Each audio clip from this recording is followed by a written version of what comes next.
Hey everybody, one that always bored, never boring, and the latest edition of my ongoing series Stick to the Script, where I review a board game based on a script.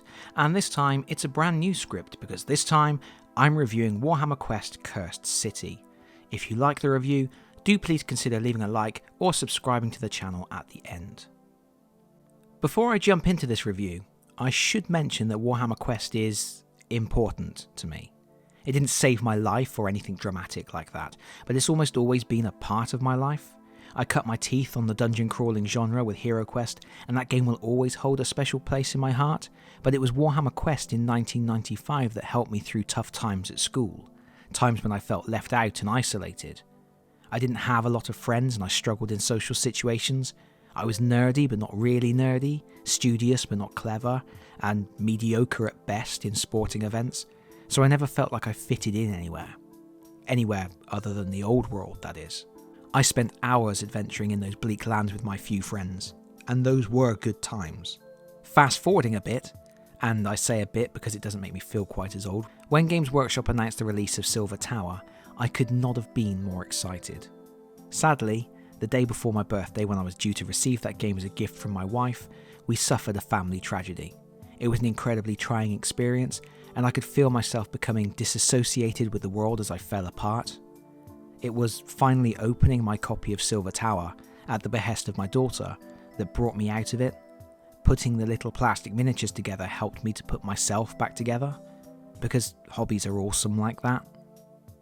Next came Shadows over Hammerhal, and as much as I loved Silver Tower, Hammerhal became a special treasure.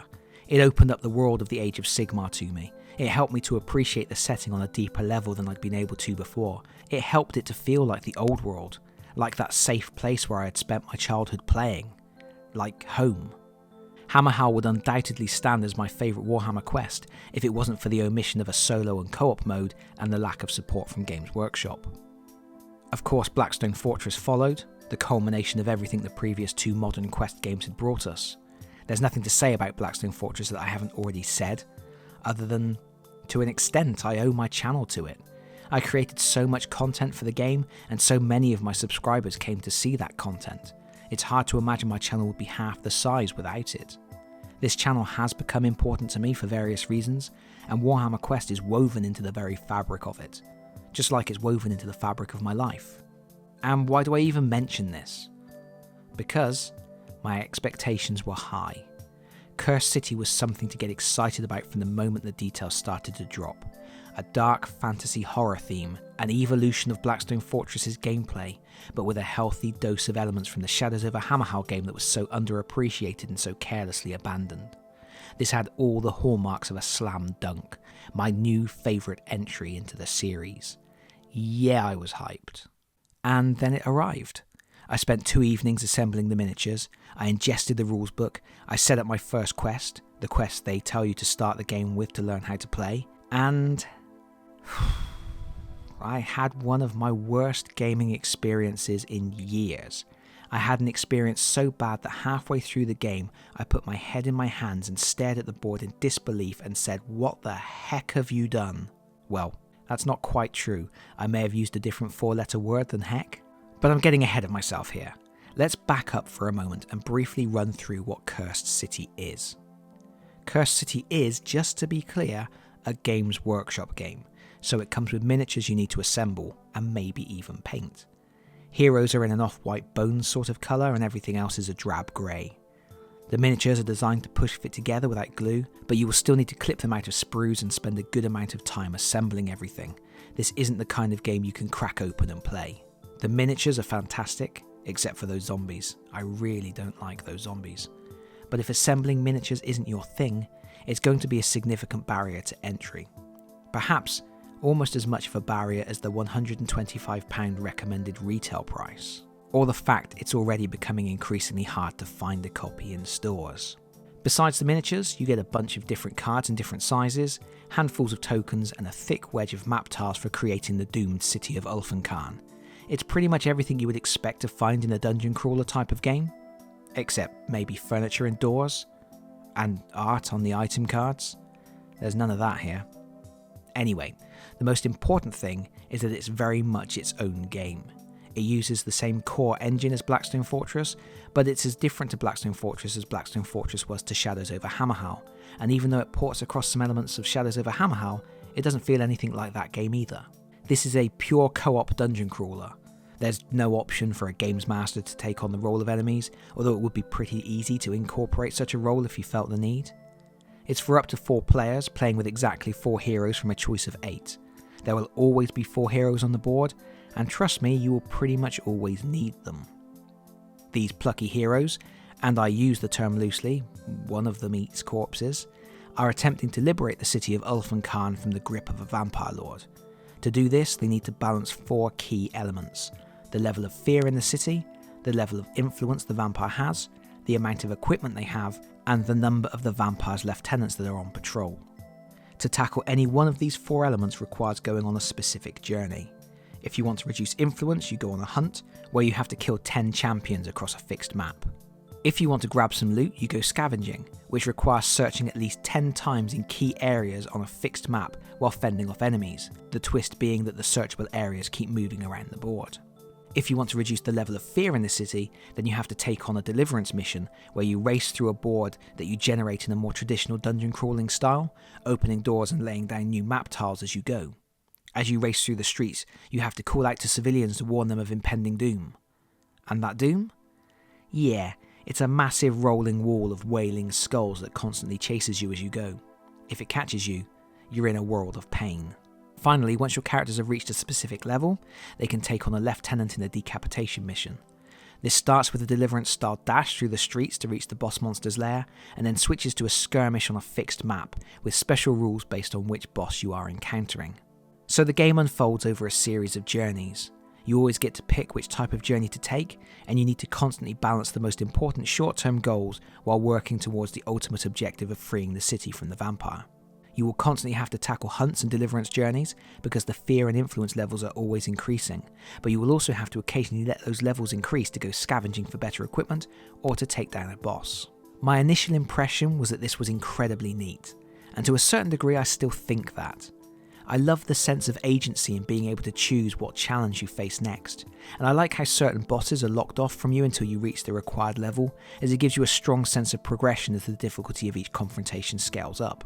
There's an enjoyable balancing act in keeping fear and influence manageable. However, it can become frustrating when you reach a level that will allow you to take on a boss, but first you have to undertake a couple of other quests to control fear and influence. It feels like a speed bump getting in the way of your progression, artificially extending the length of the overall campaign by delaying your opportunity to make meaningful progress. The more I think about it, the more I think I might have preferred a more narrative-driven campaign. Perhaps a quest book filled with interesting missions that you tackled in sequence to work through the story of the liberation of Ulfenkarn, where each mission provided interesting new challenges and quirks that would change how you had to approach them. I'm sure other people feel differently, but for me a strong narrative progression is important, and the number of hours of gameplay a game provides is less of a concern than how engaging those hours are. Because that is a major issue with the campaign structure in Cursed City. It's been designed to extend the shelf life of the game, but it does it in quite a grindy way. One hunt mission is much the same as the next, and you will always tackle them in the same way, as there are no special rules or environmental effects that will force you to rethink your most successful strategies. And of course, you can't choose to skip those grindy hunts because you have to control the influence level in the city. The only missions you can really stop undertaking are the scavenge hunts once you have some decent equipment for your team. On the plus side, having 4 different types of mission that you can dive into makes this an incredibly good pick up and play game for people who don't want to run the campaign. Just pick a mission type, pick a team and play. If you want to tackle a boss, give your heroes the required level, give them a few empowerments and get started. But anyway, after selecting your team and your journey, you're ready to begin. The rules book suggests you start with a hunt, which is exactly what I did. This is basically a big fight with no special rules of note. You just run around the pre-generated map, bonking enemies on the head to score points. And within a few turns you'll have a pretty firm grip on the rules, because like its predecessors, Cursed City is incredibly accessible. The gameplay is smooth and straightforward, with a turn structure that doesn't take long to internalise. To a certain degree, it's the same as any other dungeon crawler. You move around, you roll dice to hit things, those things move around and roll dice to hit you. But there are several key ingredients that give the game its distinct personality, and which Blackstone Fortress players will be familiar with. First of all, you have the activation dice system. This was introduced in Silver Tower and has always been the heart of the game. Each hero has a number of activation slots in their character card, and you roll 1d6 for each open slot at the start of each round. These dice are then spent to perform actions. For example, you can spend a dice with a value of 1 or more to make a regular move, or a dice with a value of 3 or more to run. Run, by the way, is a new action for this iteration of Quest, and absolutely essential. You really don't want to use more dice to move than you need to. In addition to basic actions accessible to all players, each character also has some special abilities like weapon actions that dictate how they fight, and other abilities that grant advantages such as removing negative conditions from a character. Of course, the most powerful abilities require the dice with the highest values. Your dice are your resources to pay for actions, and by randomly rolling at the start of each turn, you are constantly presented with new puzzles to overcome, and you're constantly forced to think up new ways to tackle each situation. You can't always rely on your super powerful attack. Sometimes you will need to completely rethink your strategy on the fly. And this only gets harder as your heroes pick up injuries on their quest. When a hero takes a point of damage, you place a wound token on one of their activation slots. Normally, you place the token on an empty slot, but if you don't have an empty slot, you have to remove a dice first. From that point on, until you remove that wound token, you will roll 1 less activation dice each turn. When you take a second wound, your first wound token is flipped over to become a grievous wound. This doesn't directly impact your combat prowess, but it is more difficult to remove from your character sheet than a regular wound. However, when you take a third wound, you place a fresh wound token on the second slot on your character sheet, and this process continues with wounds stacking up. It's an incredibly effective way to represent how accumulating wounds will beat down even the mightiest warriors, robbing them of their strength and ultimately subduing them. The downside to such a system is that as you take more damage, it becomes harder to get anything done. Your choices may become more interesting. Do I fight or flee, search or heal? But you have less of them, and there is a risk that the game can start to grind.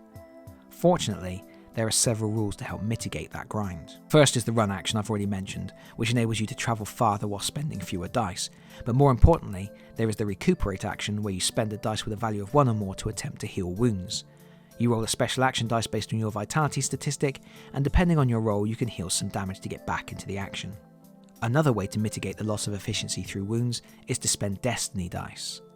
The destiny dice system has been part of modern Quest since Silver Tower. At the beginning of each round you roll 5 dice and set aside any duplicates, leaving from 0 to 5 unique dice as a special destiny pool that any hero can draw on to take actions. This is a secondary, often unreliable source of resources for the party to draw on, so even heroes with no activation dice left have the chance to do something. The only downside is each hero is limited to using a maximum of 2 destiny dice each turn, and of course, once a dice is used, it's no longer available to anybody else. While healing and running away are common activities in the Cursed City, most of the time you're going to be using your dice to attack. This works in much the same way as it did in Blackstone Fortress, but the system has been revamped to make it much more dramatic and exciting. When you make an attack, you look at the details for your chosen weapon action, which will list the types of custom action dice you will roll. There are 3 different types of action dice: a d6 with a success on one side and a critical success on one side, a d8 with a success on 2 sides and a critical success on 2 sides, and a d12 with a success on 4 sides and a critical success on 4 sides. To complete your attack, simply roll all of the dice listed and pick your single best result from 1 dice. This inflicts a number of damage points based on the stat line for the weapon you used, with critical hits often doing extra damage. Occasionally monsters have a chance to reduce or negate the amount of damage due to special abilities, but often they rely on their hit points to soak the damage. Once they take damage equal to their hit points, they die. When enemies attack heroes, it's the same process except heroes get an armor save. They roll a relevant custom action dice, and if they roll a success they can reduce damage by 1 point. If they roll a critical success they can reduce damage by 3 points. The problem there is often enemies hit for more than 3 points of damage, so it isn't always possible to completely negate the incoming hit, regardless of how much armor you wear, making enemies, even the weak ones, pretty frightening. The variable damage output, combined with the inability to consistently negate incoming damage, makes combat much more dynamic and exciting than it was in Blackstone Fortress. Where before an attack could inflict 1 regular wound or 1 grievous wound, attacks in Cursed City can inflict up to 6 points of damage, that's 3 grievous wounds, at a time. This completely changes how you approach fights in Cursed City. You don't want to sit back and wait for enemies to get into range. You want to avoid hits as much as possible, because even a lowly zombie has the potential to really hurt you. Your primary focus must always be controlling the horde of enemies, thinning their numbers, and ensuring that when they activate you've done everything possible to limit how many attacks they get to make. It's an optimization puzzle, much like Silver Tower was, where you have a certain number of actions on any given turn and you need to analyse the current flow of the battle and make the most efficient moves to take down as many threats as possible. Get it wrong, and the retaliation will be swift and brutal. Keeping the enemies in check will often deplete all of your activation dice, but if for some reason you do have some left at the end of your turn, you can save them as reaction dice. You reduce the value of each dice by 1, removing any that are already 1s, and you can use whatever you have left later in the turn to react to an enemy moving or attacking while it's visible. It's a kind of Overwatch system, first introduced in Blackstone Fortress, where it was an incredibly powerful tool for setting up kill zones and protecting key areas of the board. It's particularly useful if you can't quite get into range to fight some enemies, but you know they're going to activate and bundle you a bit later on. With that all done, it's time for the next hero or adversary group to activate, and the turn sequence is dictated by the nifty initiative track first seen in Blackstone Fortress. It's used here to add an extra layer of tactical nuance to a relatively straightforward hack and slash run and gun experience. Each hero and adversary group on the board gets an initiative card. These initiative cards are shuffled up at the start of each turn and dealt out in a line on the initiative track to determine the order in which the heroes and adversaries act. What makes this so smart is that after dealing out the cards, heroes have the chance to rearrange the order of the cards by playing gambits. This represents them using their skill and agility to jockey for position and use the environment to their advantage. To play a gambit, a hero discards one activation dice of any value and rolls the action dice listed for their agility. A success allows them to swap places with the closest adversary on the initiative track, while a critical success allows them to swap places with any adversary on the track. Those who played Blackstone Fortress will recognise this system, but will also notice that covering fire is no longer a thing. Covering fire was an overpowered mechanism in Blackstone that allowed agreeable heroes to swap places on the track. It made it very easy to make sure you frequently had the chance to activate heroes in the optimum order. In Cursed City, covering fire is no longer an option, although Emilda the Knight of Azir does have a unique ability that lets her swap places with one other person on the initiative track in much the same way. It's a really good ability, and you should use it whenever you can. Controlling the flow of battle means controlling the flow of the initiative track, and I love this aspect of the game. It's very simple to understand, but adds a layer of tactical consideration that lends the game more depth.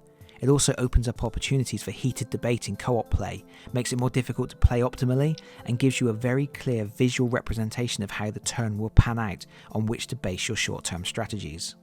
It's always incredibly tense when the hero you want to activate first ends up last in line, and it's always an agonising decision to spend dice on gambits when you know you're really going to need those dice on your turn. The adversaries in Cursed City spawn in groups, and the size and composition of such groups is dictated by the current level of the most advanced hero in your party. When you reach an initiative card on the track that matches the number of an active adversary group, you roll a d12 called the Quest dice, and you refer to a special behaviour table on the relevant adversary card. All of the adversaries in the group then perform the specific action one at a time. This makes activating the adversaries much quicker than in Blackstone Fortress, where the intention was to roll to activate each model in turn, although many people do group activations anyway. Adversaries' actions are commonly moving, advancing, which is moving then attacking, or charging, which is moving twice then attacking, although there are other special actions too. The zombies can create tombstones adjacent to a hero that will then start spawning more zombies. The skeletons can perform the Danse Macabre that lets them move then charge. That's effectively 3 moves, allowing them to cover 9 spaces in a single action. Watchmaster Halgrim can summon bodyguards, and Gorslav the Gravekeeper can bury you. Just bury you alive. You don't get to fight back, he just buries you. And then for every turn you're under the ground you take damage from suffocation. And if you suffocate completely, or the board tile you were buried on is removed from the game, you die instantly. Gorslav is not messing about. By the way, I should point out you get a decent variety of enemies in this game, but it doesn't feel quite as varied as Blackstone Fortress. And I do realise I keep mentioning Blackstone Fortress, but that's really just because I know a lot of my audience will be coming to Cursed City from Blackstone Fortress, and I think it's worth making it clear that this really does feel like quite a different game. Anyway, where was I? That's a rhetorical question, I'm reading a script. You only get 4 types of regular minions: bats, rats, skeletons and zombies. And whereas in Blackstone Fortress all the traitor guardsmen had different weapons to make them feel a bit different, here all the adversaries are armed the same way and will all make the same type of attack. This isn't a huge loss and does keep gameplay more streamlined and brisk, but it does make it feel like you are seeing a lot of exactly the same enemies over and over again. Besides the regular minions, you get 2 types of elite minion, the Kosagi ogres and the Varkros bloodborne vampires, and then you get the bosses, the skeleton Captain Halgrim, Gorslav, the gigantic Vargskar, Torgilius the Chamberlain, and Radukar the Vampire Lord. While bosses occasionally pop up in adversary groups to mess with you, they become more powerful when you finally battle them as bosses, and once you have defeated them in a decapitation mission, they are removed from the game completely. This means that as the game progresses, you have less and less adversaries to face. Basically, I need more adversaries. I need some spirits, some vampire knights, some ghouls. I need a werewolf. But, hold on, I hear you cry. I mean, it's either you or the voices in my head. I've already said that when I played this game, I had one of the worst gaming experiences ever. Why would I want expansions? Well, let's talk about that first game. In fact, let's talk about several games.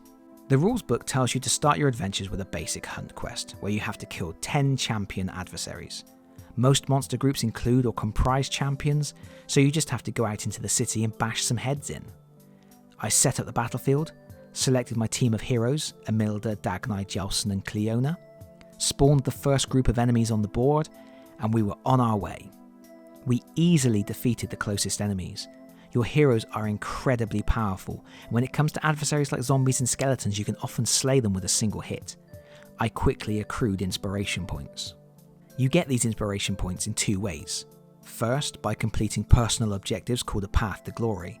For example, Dagnai gains inspiration points for finding treasure, while Jelson gets inspiration points for killing champions. Additionally, at the end of a hero's activation you roll the quest dice, and if you roll equal or less than the total number of wounds of all the enemies you killed in your activation, you get another inspiration point. With 3 inspiration points, you instantly upgrade to your inspired state, which will last for the rest of the current journey. Your inspiration points reset, and your path to glory is no longer accessible, so you only get more points from killing things.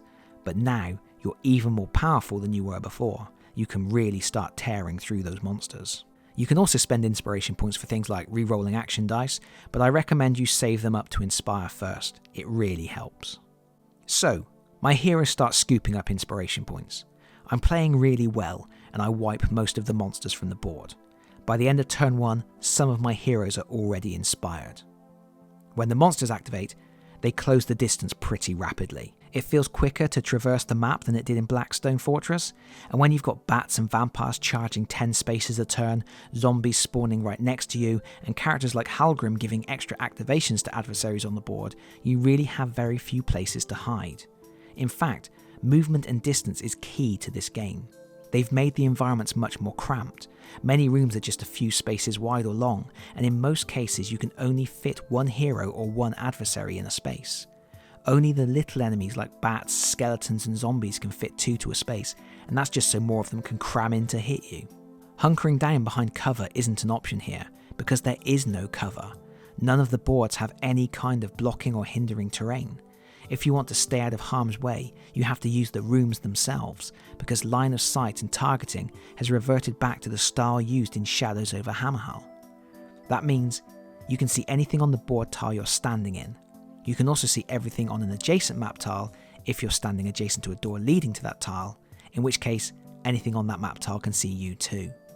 It's really simple. You don't need to draw line of sight between spaces, and you don't need to worry about the shape of the tile. At first, it seems a little weird, as you can effectively shoot around corners, but the rules assume that you can shoot through cracks in the walls, or the perimeter of the tile is just a fence you can see over, or whatever, so it's fine. This is a line of sight system designed for speed. This is a fast-paced dungeon plunge with a focus on keeping things moving, and it's exhilarating to play. You don't have to keep stopping and measuring and worrying about whether or not something is in the way. It's all very clear and obvious. This system makes activating the adversaries much easier too, as you don't have to think too much about where you place them. It keeps everything moving rapidly, and the game feels hectic and fast and completely different to the more measured and thoughtful skirmishes of Blackstone Fortress. It also makes you think about movement in a different way. The boards become your blocking terrain. The doorways are your cover. If you don't want Torgilius to throw his dark magic at you, duck into the next room. With most of the enemies only having close combat attacks, distance will save your life, but maintaining the distance isn't always easy. In addition to most enemies being able to close on you rapidly, if you move into a space adjacent to an enemy, you have to stop moving, and this can quickly start eating up your activation dice, slowing you down for long enough for more enemies to round on you. It gets even worse when you consider that the rooms are small, doorways are narrow, and if you haven't thought out your movement carefully, you could end up in a situation where your own allies prevent you from escaping as you're funneled into bottlenecks and trip over each other trying to unlock the next door. There's nothing worse than positioning a hero to open a door, only to find next turn that hero is at the end of the initiative track and the big lump has blocked the way for everyone else. And when the adversaries reach you, they can really start bringing the pain. In addition to inflicting wounds, they can cause a range of special conditions. The zombies can pin you in place so you can't move, the rats can cause diseases, and Gorslav can bury you alive. Did I mention that? He buries you alive, like Ryan Reynolds.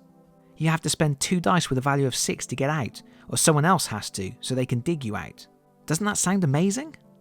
Doesn't this all sound amazing? It's all so clever, and it's all so slick, and none of it worked in my first game. I cleared the board of adversaries, and most of my heroes inspired. By that time, I'd killed a couple of champions, but now there were no champions left on the board. I had to wait for more to spawn. While I was waiting, I started searching the objects of interest. There are several of these in each game, marking places where you might find treasure. If you're next to them with no enemies nearby, you can discard a dice with a value of 4 or more to search. You draw the top card from a search deck to see what you've got. It will commonly be a one-use item like a healing potion, only a healing potion with a stupid name because this is Age of Sigmar, and each hero is allowed 1 treasure each unless they have a special ability that says otherwise. If you don't find treasure, you may find realm stones, which are a type of currency you can use to buy empowerments for your starting equipment. If you're unlucky, you may find a trap that damages you. Finally, if you're really unlucky, you may find a crisis. Crises are interesting. They're like mini choose-your-own-adventure moments in the middle of your game. You roll a dice, refer to a chart, then flick to the right passage of text in the quest book. There will be a little narrative of something that's happening, and then you have to pick one hero to deal with the situation and make a choice. For example, you may see a street vendor and you have to decide whether to trade with him or encourage him to leave the area before monsters get him. Depending on your choice, you flick to another passage of text and apply the result. Often you will have to make a skill test, and if you have selected the right type of character for the job, you will get a bonus on that test. After that, gameplay resumes as normal. I like the crises in concept. In practice, not so much. I like the idea of these little story beats that throw a spanner in the works and present you with a choice. I like how they breathe life, unlife, I suppose, into the city. You get little glimpses of what's going on around you while you explore. I like how it leans into the adventure book idea of Silver Tower and how it shakes up the standard move around the map hitting things style of gameplay. There's a lot to like. But often, I feel like it's just something that gets in the way of my game. I'm in the middle of a tough fight, figuring out how I'm going to tackle some enemies, and then I have to suddenly deal with some sneaky vampire that I've seen out of the corner of my eye, or I need to help some townsfolk who are in peril. It's a bit annoying, and disrupts the otherwise smooth flow of the gameplay.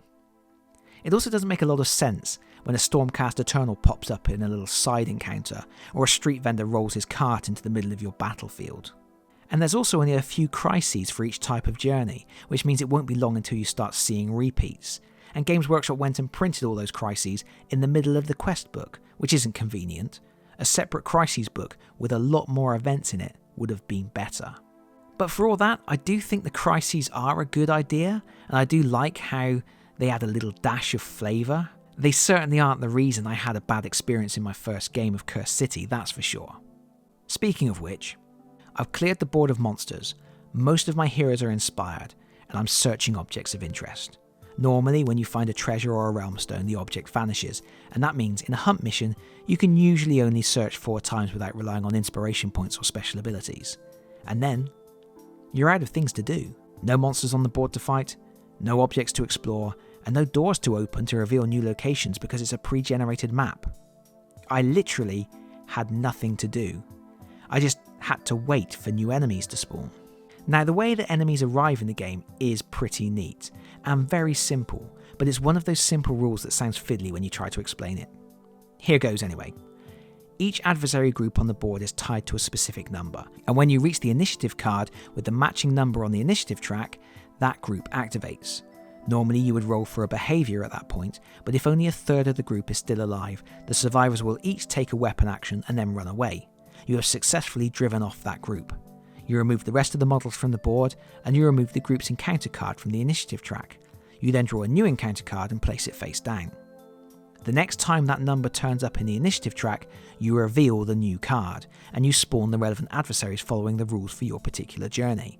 For a hunt, this means spawning them all as far away as possible from the heroes and then performing a basic advance action.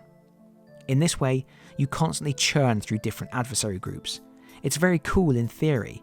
It means you're always facing new types of enemies, and it's exciting not knowing what's going to turn up next. In practice, there's a problem. The process is just too slow, and the adversaries spawn too far away. Look, consider this simplified example. At the start of the turn, we spawn a new group of rats. They advance. My heroes then take their actions and kill all the rats.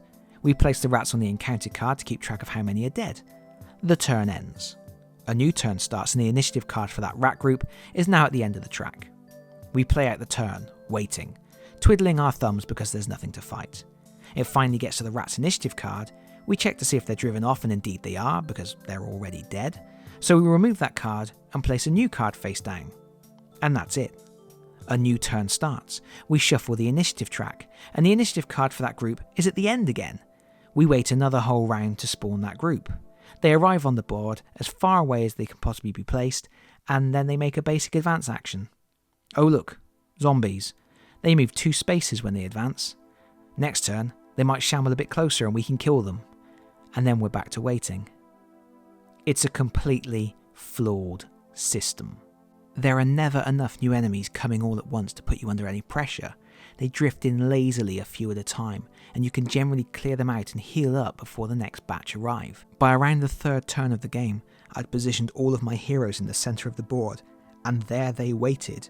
New enemies would spawn, I would kill them, I would wait again. With nowhere to search and no need to move, often my heroes had nothing to do at all. I would end up saving 4 dice to use as reactions, and then not use those either. And remember, in a hunt the aim is to kill champions, so all I could do was maintain this holding pattern, waiting for champions to show up so I could kill them and score points. There was simply nothing else I could do. Nothing to explore, nothing to achieve, no real way to speed up the journey. It was appallingly bad and a terrible introduction to the game. It was one of those so bad moments I can't understand how the game ever shipped like it. All the cool stuff the game does, the activation dice system with depleting resources from taking wounds, the high impact damage from really scary enemies, the jockeying for position on the initiative track, the reaction dice system, none of it mattered. All those brilliant systems were wasted. And it didn't matter because the game wasn't putting me under any pressure. It wasn't asking me any questions. And I was... I don't want to say devastated. Let's be realistic. It's impossible to be devastated about a board game even when they're as important to you as board games are to me. But I really couldn't believe they had taken so many of the elements from Blackstone Fortress and Shadows Over Hammerhal, my 2 favourite entries in the series, and had married them to create such an abomination. It was barely a game. It was just a series of cool game mechanisms looking for something to do. It was a Henry, a fun vacuum. I packed the game away without even getting to the 8 kills necessary to complete the journey. But I told myself all was not lost. Cursed City includes 4 different types of journeys. They couldn't all be bad, could they? Surely there would be some way to salvage this. The following evening, I set up a Deliverance Journey. Remember, these are the journeys where you don't have a static battlefield. At the beginning of the game, you just set up your starting tile and the next 2 tiles with a closed door as far away as possible. You then spawn a number of adversary groups in those rooms as dictated by the icons on the exploration cards. The aim is simple. You have to work your way through the rooms to the closed door. When you open the door, you generate the next 2 rooms with another closed door as far away as possible. Some of the rooms you reveal have a special symbol on their associated exploration cards. In those locations, you have to spend a dice with a value of 6 to warn the civilians of approaching danger. Do that on 8 boards, and you've succeeded. To make this more difficult, after the second turn an endless spell appears behind you, and at the start of each turn after that it advances, eating the boards as it goes. If it eats a board with heroes on it, each of those heroes takes 2 damage and is shunted to the next board. If there is no next board, they're taken out of action. And that's terrifying. The spell turns up quickly and it's relentless. You can't stop it, slow it down, or even fight it. You can only run. And the only place you can run to is filled with adversaries. This is where it gets interesting, because this is where the challenge begins. You are under pressure from the endless spell at your back, forcing you to keep moving, but the adversaries prevent movement. You can't move into a space they occupy, and if you move adjacent to them, your current movement ends, forcing you to spend another movement dice to continue. They are speed bumps. It becomes less about the damage they can cause and more about the number of activation dice they can make you waste. Because it's that swirling mass of screaming skulls rolling down the street behind you that's the real threat. So of course you try to kill as many enemies as you can, but if you use all your dice for attacks you don't have any movement, and then those skulls start chewing on you. You could use all your 6s to make powerful attacks, but oh yeah, you need at least 1 6 to warn the civilians, and did I mention you can't warn the civilians until the board is clear of adversaries? Maybe you think you can use some of your ranged weapons to clear a path. Good luck, you're fighting in cramped conditions. If you're in a room, you can't see anything in the next room unless you're standing adjacent to the door because of the unique line of sight rules, and if you're standing next to an enemy, you aren't allowed to make ranged attacks at all. You have to deal with the more immediate threat breathing down your neck first. Now you're under pressure. Now you have to think about the best way to spend your activation dice. Now even a single wound becomes a hindrance because you will need to spend even more of your dice trying to heal that wound, and that means even less dice for moving to escape the endless spell, and even less dice to tackle the threats ahead. And yes, now there is threat. You can die here in this meat grinder, squashed between a rock and a hard place. If you eventually clear a path, you can race to the next door. You will throw it open to generate the next 2 rooms, and that also generates the next group of adversaries, and they get to activate that turn. You put their activation cards on the initiative track right at the end. Maybe you have enough actions left to start thinning them out, but you probably won't. Maybe you think that's okay? We'll just wait and we'll open the door next turn instead. Of course you can do that, but the rolling, seething, hateful mass of bony death behind you isn't slowing down, and you better make sure you don't have heroes standing directly in front of the door, because if those heroes are at the end of the initiative track next turn, the heroes acting earlier in the round won't be able to open the door, and they won't be able to escape. Sometimes, the best thing to do is open the door and tackle the new challenge head on. And make no mistake, it is a challenge because you aren't spawning new enemies as far away as possible. They could be just a few spaces away and they're going to activate that turn.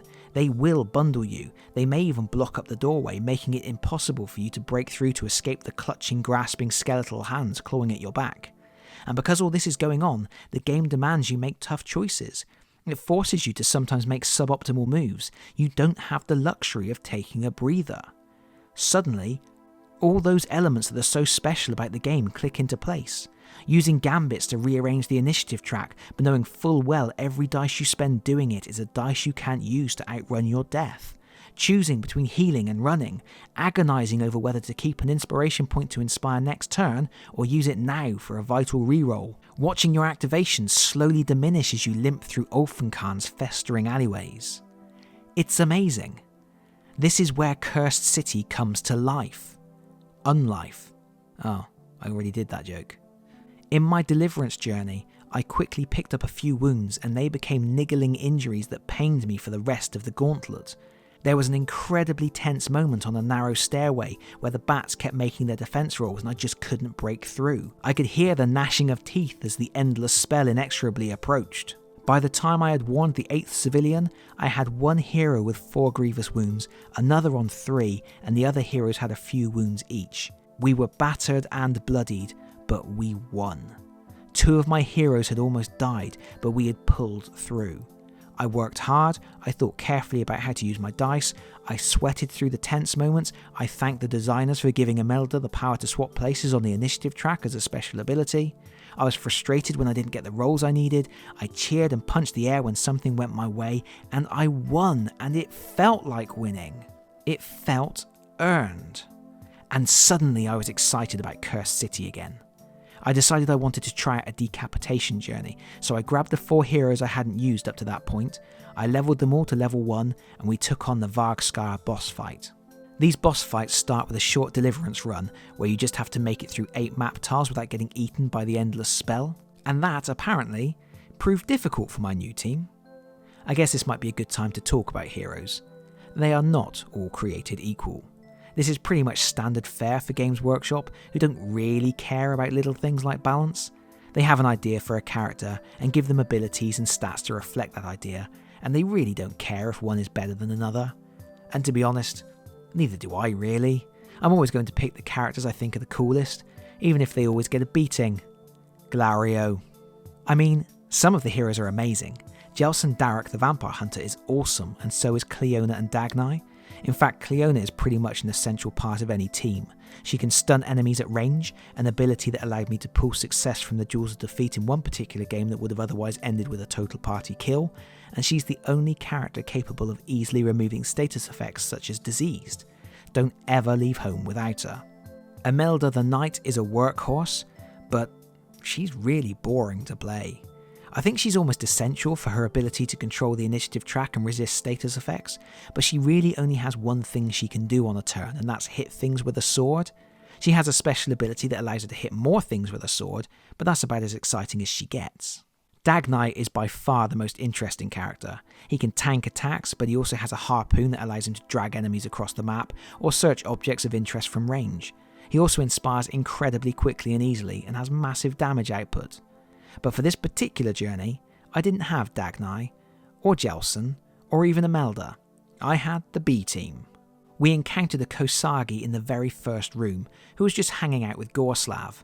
The heroes focused on taking down Gorslav, because he can bury heroes. Alive. I mentioned that, right? And while we were dealing with Gorslav, the Kosagi did this thing called a lumbering charge. Don't let the Kosagi do a lumbering charge. The Kosagi basically gets to make a move action that positions him adjacent to as many heroes as possible, and then he attacks them all, potentially causing 4 wounds per hero, or 6 wounds at night, but more on that later. This move absolutely crippled my team, and we were on the back foot from then on. We did go on to make it through the gauntlet, but by then Calathis and Glario were already dead, leaving just Brutog the Ogre and a badly wounded Octrin to finish the mission. To make things worse, by the time we made it to the Vargskar's lair, night was about to fall. The Nightfall mechanism is effectively a timer to keep you moving. After usually 10 turns of daylight, night falls and all of the enemies in power. You flip the adversary cards over, and much like when heroes inspire, the enemies get improved stats. It's not a good time. Try to finish your mission before it happens. Anyway, tackling the Vargskar in its lair involves setting up a fixed map. The Vargskar isn't initially placed on the board, instead he hunts you from the shadows, lashing out and inflicting wounds while waves of bats and rats attack you. There are 4 objects of interest on the map, and every time you search one, the Vargskar appears to defend it, immediately attacking whoever searched the object. The Vargskar then stays on the board until it takes damage, at which point it flees to the shadows. This continues until you have searched all the objects, at which point the Vargskar appears for a final showdown. And good grief, this fight was tough. It's tough because the Vargskar is monumentally powerful. It gets to make 2 actions per turn, and during the night can put out up to 10 points of damage. It gets an armor save to reduce incoming damage, and it runs away every time you hit it, forcing you to hunt it again while it continues to snipe you. It's a genuinely scary boss and a really clever cinematic boss fight. Of course, it doesn't help that you keep being harassed by bats and rats too, because during the boss fight you can't drive them off, and each time they activate they have a chance to reinforce. Reinforcement rolls are much better than they were in Blackstone Fortress. You roll one or more of the D12 action dice along with the quest dice. The quest dice determines a random entry point on the board for the reinforcements, while the action dice determines the number of reinforcements. A success means one enemy, while a critical success means two. This keeps new enemies appearing on a pretty regular basis, and because they are appearing at random locations, sometimes they're immediately breathing down your neck, giving you little time to regroup and heal. The whole battle was incredibly exciting. It was so tense, and it came down to a final confrontation between Brutog and the Vargskar that Brutog barely managed to survive. It was a win, but 3 heroes went down in the process. After a journey, you have to roll the quest dice for each of your fallen heroes, and if you roll a 1, they are permanently dead.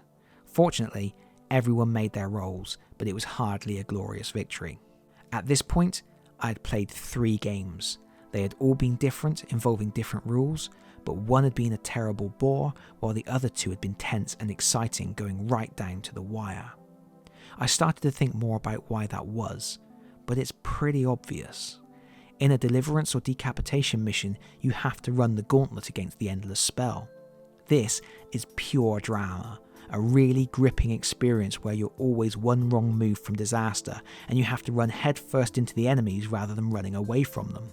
It's also the closest the game comes to a true dungeon crawler, as it's the only time you're exploring locations, opening doors and laying new board tiles. Although it should be noted you are following a linear path at all times, there's no opportunity to take a fork in the road. Furthermore, in the decapitation battles you have a boss to fight, and also you have constantly respawning enemies that appear at random locations, making it much harder to predict and prepare your moves. The issue in the hunt game came down to the fact there was no pressure. I had far too much breathing room to keep healing up and to prepare for whatever the game was going to throw at me next. Enemies arrive slowly, and the driven off rule means you don't even need to worry about killing them all, you just need to kill enough so that they rage quit off the board. Additionally, the incredibly low respawn speed dictates the length of the game, as you have to wait for more champions to arrive on the board to advance the win condition, and this can become quite slow and tiresome. To test my thoughts, I next played a Scavenge Mission. The idea in these missions is you're hunting for realm stones that you can spend to buy upgrades for your starting gear, because you never get new weapons in this game, you will always use your starting equipment, but you can gain these empowerments that will give you improved attack rolls and other special effects. The Scavenge missions are played over fixed maps just like hunts, but every time you search an object of interest, if you find a treasure or a piece of realm stone, the object moves to a new location. You have to complete 10 such searches to win the mission. And I have to say this game wasn't quite so bad as my first, as searching the objects meant I had to keep moving around the board rather than camping in the middle. But again, the enemies just didn't flow quickly enough. Worse still, they were too easy to predict, as they always spawn as far away as possible and make a basic advance action. It was just too easy to take them down and then position yourself to avoid any kind of retaliation. Now, I'm not a big fan of house rules. I feel that if I spend money on a game, I shouldn't really have to fix it myself, but I have made something of an exception for the Warhammer Quest games. I added a few minor house rules to Blackstone Fortress to tweak the game to my taste previously. And so, while I would rather not, I looked at how I could adjust the rules to make the game a bit more exciting, a bit more demanding. I didn't really feel I needed to do anything to the decapitation or deliverance journeys, but for me, there was something missing in the hunts and scavenge journeys. So, how many house rules did I have to come up with? 1. Just 1. Well, maybe one system comprising several house rules. I'm not going to go into it in detail in this review, I'll cover it in a follow-up video, but I made a simple modification to how the reinforcements worked so that you check for enemies being driven off at the very end of the turn after everybody is activated, and then you respawn the enemies at random entry points the following turn. Doing it this way, adversaries only leave the board at the end of the turn, so they can hamper your movement through the whole turn, forcing you to spend more dice to clear them out, and their free departing attack feels like a punishment for not doing a better job of killing them during your turn. The immediate respawn the following turn also helps to keep the board full, and by spawning at random locations it's harder to predict the turn ahead, and there's always a risk they arrive right on top of your heroes. This keeps the pressure dialed up to 10, and has resulted in some very close games in hunts and scavengers. It really has completely changed the game experience. But of course, you can't really review a game based on house rules, so let's look at the game as it comes out of the box and see if we can wrap up this long and meandering review. You get superb miniatures and excellent game components. The map tiles and tokens are beautifully illustrated and made in thick punchboard, and the cards are of a stiff and durable construction. There is a distinct lack of artwork on most of the cards that I do feel harms the overall presentation, but I think the good outweighs the bad. You get an extensive campaign that will keep you playing for hours, and while I feel there is a chance that some missions will start to feel like annoying time-wasting exercises rather than genuine challenges, I like the campaign structure and the shifting balance of fear and influence. Having 4 different game modes is interesting and keeps things fresh, and makes the game great for pick up and play games where you don't want to tackle a full campaign. However, while the Deliverance and Decapitation journeys are intense and genuinely challenging, hunts and scavenges feel very easy and safe. Simple house rules can fix that, but out of the box those modes feel weak to me. I love most of the changes from Blackstone Fortress. Leaning into the rules from Hammerhal makes the game faster and more exciting, and the revised combat system allows for greater scope in designing both heroes and villains, and makes combats more frightening. Perhaps the biggest disappointment is the way the heroes level up. Each hero gets to take a maximum of 1 single-use treasure, except for the Caradhran Overlord who has a special ability, and you can only have 1 empowerment on each of their weapons and armour. They get a new skill every time they advance to a new level, which happens every time they complete 3 quests, but these skills are from a fixed, non-branching skill tree tied to their hero class type, denying players the chance to make choices and customise their hero to match their playstyle. I don't think it would have been much to add branching skill trees, allowing characters to develop in interesting new ways. However, I appreciate that levelling up is a new thing, as it was completely absent from Blackstone Fortress, and at least steps have been made to prevent power creep. I guess at this point, I've been talking for quite a long time, and it still might not be entirely clear how I feel about this game. I know, it's been a bit of a ride. So, in no uncertain terms, despite everything I've said, I f***ing love this game. It's superb. There is an amazing balance between feeling like a superpowered hero of the mortal realms 1 second and bricking it the next as your imminent demise looms. Sure, I had to house rule a bit for certain game modes, and that's something I would rather not do, but that aside, this game is pure cinematic joy. This game has been on my table every evening since it arrived, and I can't get enough of it. Is it better than Blackstone Fortress? Yes. No. Maybe. It's different. So many elements are changed, it doesn't feel the same. I think liking Blackstone Fortress doesn't immediately mean you will like this.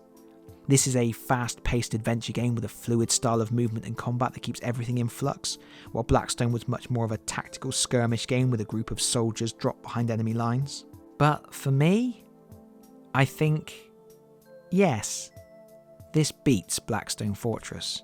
For people who know me, who know my channel, I don't think I can give the game higher praise than that.